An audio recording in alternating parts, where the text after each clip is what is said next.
सभी विद्यार्थियों को मेरा नमस्कार। मैं दामोदर शर्मा एक बार पुनः आपके समक्ष हाजिर हूँ एक नए बिंदु के साथ। तो देखिए बच्चों, आज जिस बिंदु का हम अध्ययन करेंगे वह है कक्षा 10वीं की जो पुस्तक चलती है क्षितिज। उस क्षितिज पुस्तक का पाठ ईदगाह है और जिसके लेखक है मुंशी प्रेमचंद।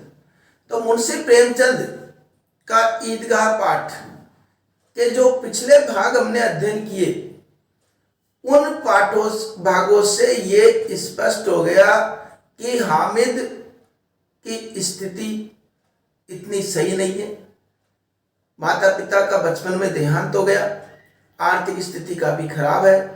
एक दादी वह उसका पालन पोषण करती है, लेकिन जब ईद का महीना आया, ईद का मेला भरा, तो अन्य बालकों की तरह हामिद में भी उत्साह था। दादी मेले में भेजने को लेकर पहले तो कई प्रकार की आशंकित थी, लेकिन फिर भी अपने बालक की जिद के या उसकी खुशी के खातिर उसको मेले में जाने की अनुमति दे दी और उसको 3 पैसे भी खर्चे के लिए दे दिए। रास्ते के दृश्य आए, हामिद और उसके साथी उन दृश्यों को देखते हुए आगे बढ़ते गए, अपने अपने विचार प्रकट करते गए और फिर मेले में जाने के पश्चात हामिद के साथियों ने कई तरह की मिठाइयाँ खाई, उसको चिढ़ाया भी सही और चिढ़ाने के पश्चात अन्य कोई झूला चक्री सबका इस्तेमाल करके उड़ जा रहे थे। लगभग उनके पैसे भी खत्म हो रहे थे। तो यहाँ पर हामिद के पास 3 पैसे थे। अब हामिद उनको खर्च अभी तक उसने नहीं किए। अब क्या हुआ, मेले में आपने देखा होगा कई प्रकार की घरेलू सामग्री भी मेले में लगी रहती। तो लोहे की दुकान पर जाकर के हामिद रुक गया और विचार करने लगा कि अगर मैं यहां से इस लोहे की दुकान पर उसने चिमटा देखा और चिमटा देखने के पश्चात उसने विचार किया अगर मैं यहां से ये चिमटा ले लूं तो कितना अच्छा रहेगा, क्योंकि मेरी दादी, बूढ़ी दादी, वह रोज रोटी बनाती है और रोटी बनाते समय उस चूल्हे में जब हाथ देती है तो उसका हाथ कई बार जल जाता है। तो ऐसी स्थिति उसके मन में दादी का ख्याल आया। दादी का ख्याल आते उसने सोचा कि मुझे चिमटा ले लेना चाहिए और मैं इसको खरीदूंगा तो निश्चित रूप से दादी खुश होएगी, मुझे गले लगाएगी और मुझे शाबाशी देगी। और इस तरह की मतलब व्यापक बुद्धि एक छोटी सी उम्र में उसने प्रकट की। अब साथियों के साथ वो लोहे की दुकान पर रुका, लेकिन हामिद के साथी उस पर बच्चे कोई थे नहीं दुकान पे, क्योंकि बच्चों के आकर्षण का कोई केंद्र था ही नहीं। वो बच्चे तो खिलौने और मिठाई की दुकान पर रुक रहे थे। तो हामिद की जो साथी है वो सब हामिद को छोड़ करके वहां से चल दिए। क्यों चल दिए? क्योंकि उनको लगा कि ये दुकान हमारे काम की नहीं है। तो फिर यहाँ पर ये बात हो गई, लोहे की दुकान में पहुंचा और अकेला हामिद वहां पर रह गया और साथी आगे बढ़ गए। कोई मिठाई की दुकान पे, कोई शरबत पी रहे थे तो शरबत की दुकान पे चल गए, वहां शरबत पीने लगे। अब हामिद दुकान पे गया, दुकान के पश्चात हामिद जब उसको छोड़कर चले गए तो हामिद का अपने साथियों के मन में क्या विचार चल रहा था अपने साथियों के बारे में। तो हामिद का अपने साथियों के बारे में विचार चल रहा था कि सबने इतनी मिठाई ली, खूब मिठाई ली, खूब खिलौने लिए और खूब चक्री पे घूमे, लेकिन मैं उनका साथी होने के बावजूद भी किसी ने ये तक नहीं पूछा हामिद तुम भी मिठाई खाओगे। उसने किसी ने भी उनको मिठाई नहीं दी और पूछा भी तो चिढ़ाने के लिए, लेकिन किसी के मन में इतनी दया नहीं थी कि हामिद को भी मिठाई दे दे। तो इस बात को सोच रहा था कितने स्वार्थी है लोग, ये मेरे साथी कितने स्वार्थी है, मेरे साथ खेलो। ऐसे तो कहते रहते हैं मेरे साथ खेलो, हमारे साथ खेलो, ये करो वो करो, हमारा काम भी, अपना काम भी करवा लेते हैं और मुझे जब मिठाई की बात आती है तो खुद अकेले अकेले खा रहे। इसी गजब साथी है। और यहाँ पर फिर वो अवगुण बताते हैं कि कोई बात नहीं, खाए तो खाए, मिठाई खाने से उनके ही दांत सड़ेंगे, मुंह सड़ेगा, फोड़े फुंसियां निकलेगी और आप ही जबरन, और जब जीभ चटोरी हो जाएगी, बाजार की चीजें खाने के आदी हो जाएंगे तो क्या होगा, उनको बार बार बाजार की चीजें खानी पड़ेगी। अब बाजार की चीजें बार बार खानी पड़ेगी तो बाजार में कोई चीजें फोकट में तो मिलती नहीं है, फ्री में तो कोई चीज मिलती नहीं है, सबके लिए पैसे देने पड़ेंगे। अब सबके लिए पैसे देंगे तो पैसे घर वाले इतने देंगे नहीं, और आदत जब पड़ जाएगी तो क्या करेंगे, घर से पैसे चुराएंगे। एक खराब आदत और आ जाएगी, घर से पैसे चुराएंगे और पैसे चुराने पर जब पकड़े जाएंगे तो मार भी खाएंगे। इस तरह की बात हामिद सोच रहा था। और दादी, जब मैं चिमटा लूंगा तो चिमटा देख करके दादी प्रसन्न हो जाएगी, मुझे शाबाशी देगी।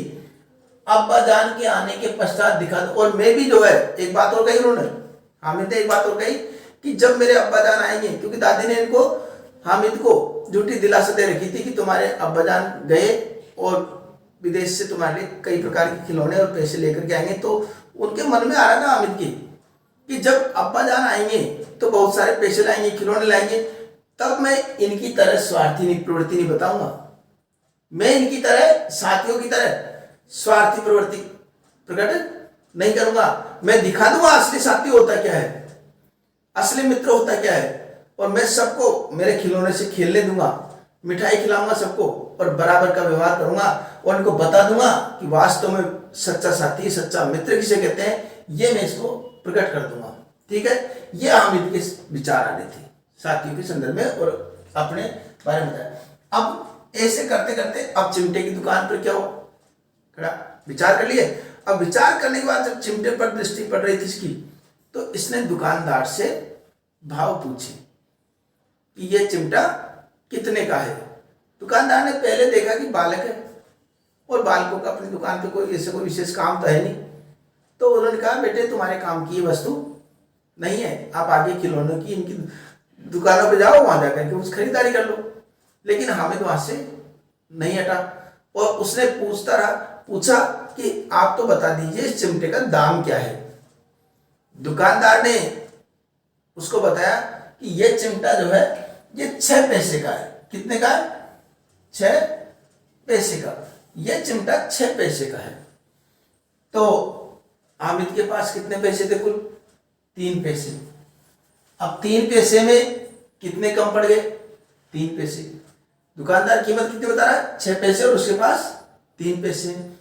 तो हामिद जैसे आमतौर पर कोई दुकानदार से कहते हैं भाई सही लगाओ ना, सही कीमत लगाओ। तो हामिद ने भी कह दिया कि सही दाम बताइए। तो उसने कहा सही दाम ये 5 पैसे लगेंगे, इससे कम नहीं होगा। अब हामिद जो सोचा था हामिद ने कि चिमटा ले जाऊंगा, दादी देखकर प्रसन्न होगी, ये होगा वो होगा, सारी बातें सोची, उस पर सारी बातों पर पानी फिर गया उसके भाव देख करके। तो दुकानदार ने पूछा बताओ तुम कितने दोगे, क्या देना चाहते हो? तो हामिद ने तुरंत कह दिया कि 3 पैसे में दूंगा, और ऐसा कह करके आगे खिसक लिया, आगे चल दिया। क्यों चल दिया आगे? कि दुकानदार की जो झिड़कियां हैं या बातें हैं, ताने हैं, वो सुनने नहीं पड़े, दुकानदार की फटकार सुनना न पड़े, इस वजह से 3 पैसे बोल करके वो चल दिया। तो जाते हुए देख करके दुकानदार ने उसको बुलाया कि आओ 3 पैसे में ले जाओ चिमटा। हामिद बहुत प्रसन्न हुआ और प्रसन्नता से उस चिमटे को बंदूक की तरह कंधे पर रख करके और अपने साथियों के मध्य पहुंचा।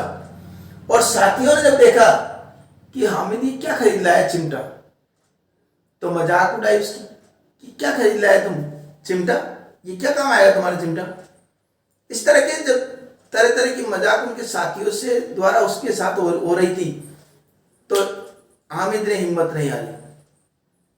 उसने अपने चिमटे की बखान, उसकी विशेषताओं का बखान इस प्रकार किया कि सारे साथी उसके सामने निरुत्तर हो गए। क्या किया उसने? चिमटे की विशेषता क्या बताई? उसने चिमटे की विशेषता बताई कि खिलौना क्यों नहीं है। जब उसके साथियों ने कहा नहीं ये कोई खिलौना है, चिमटा उठा लाएगा और इधर, तो ये क्या खिलौना कहेंगे इसको? तो उसने कहा खिलौना क्यों नहीं है बताओ। अगर अभी कंधे पर रखा तो क्या हो गई?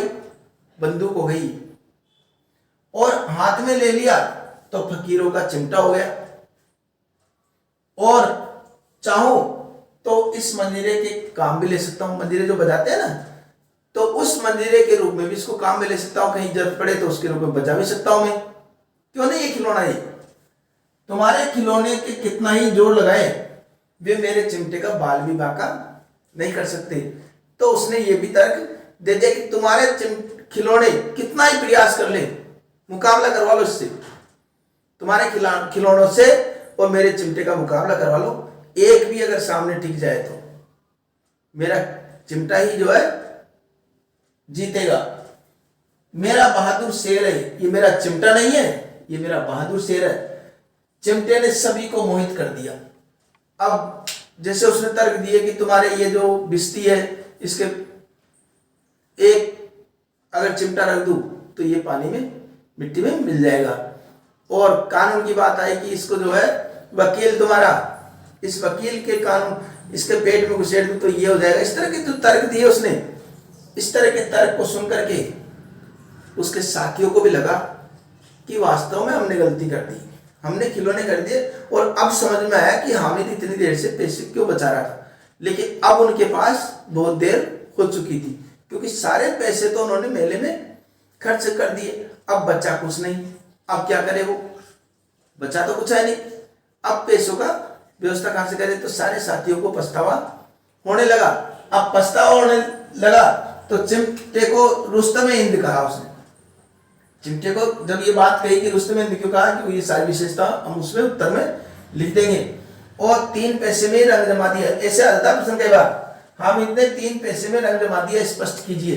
तो स्पष्ट करने का मतलब इसको हमको पूरी जो उसके मन में क्या विचार आया, क्या विचार करके उसने चिमटा खरीदा, ये सारी बातें, और किस प्रकार प्रभाव उसने अपने साथियों के प्रति, साथियों के मन में चिमटे को लेकर पैदा किया, तो ये सारे उत्तर, सारी भाषा ये इसके उत्तर में आ जाएगी। बहुत ही महत्वपूर्ण प्रश्न बनता है, कई बार परीक्षाओं में पूछ लिया गया इसको। अब जब उसने इस प्रकार का बखान किया हामिद ने, तो साथियों द्वारा चिमटे पर ललचाना।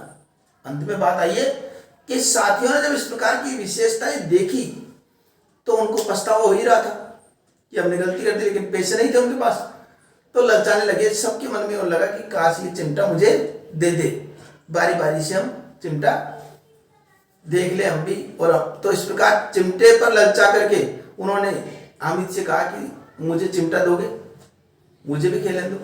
तो हामिद ने उन सबको चिमटा दिया, और उन्होंने भी अपनी दया दिखाते हुए और अपने खिलौने से हामिद को खेलने के लिए दे दिए।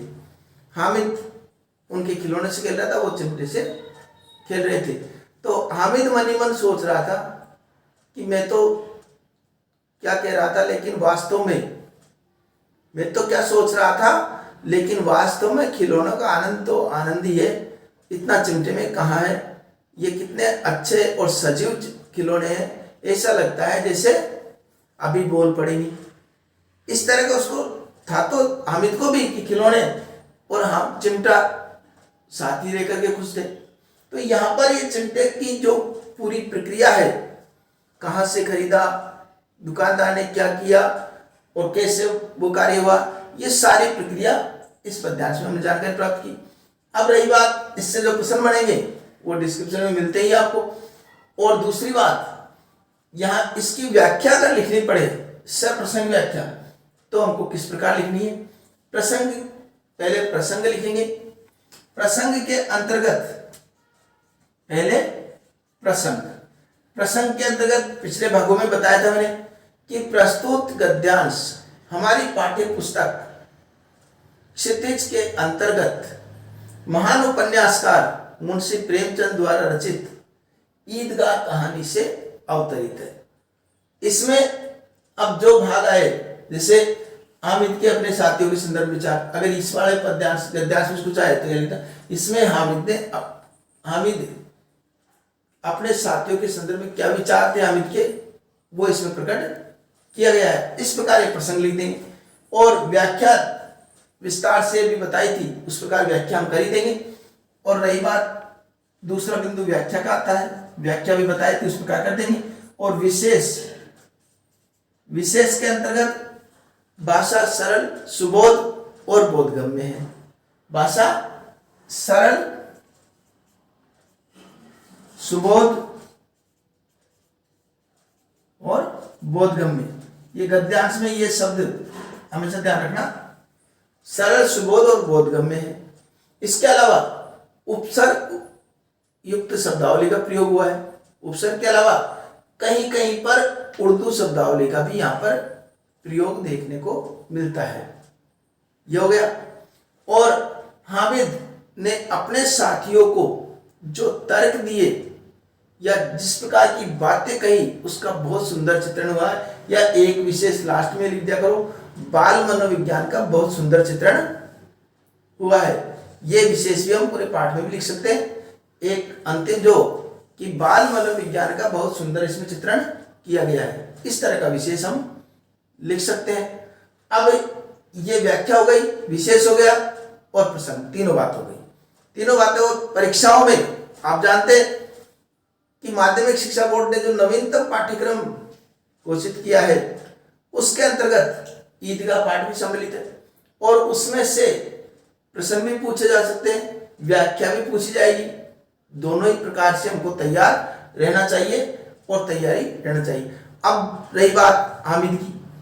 अब हामिद घर पहुंचने के पश्चात जब घर पहुंचेगा तो दादी उस चिमटे को देखकर दादी पर क्या प्रभाव पड़ेगा? दादी खुश होएगी या नाराज होएगी? किस प्रकार की उसकी प्रतिक्रिया रहेगी? ये सब जानने के लिए बने रहिए हमारे साथ। तब तक के लिए धन्यवाद।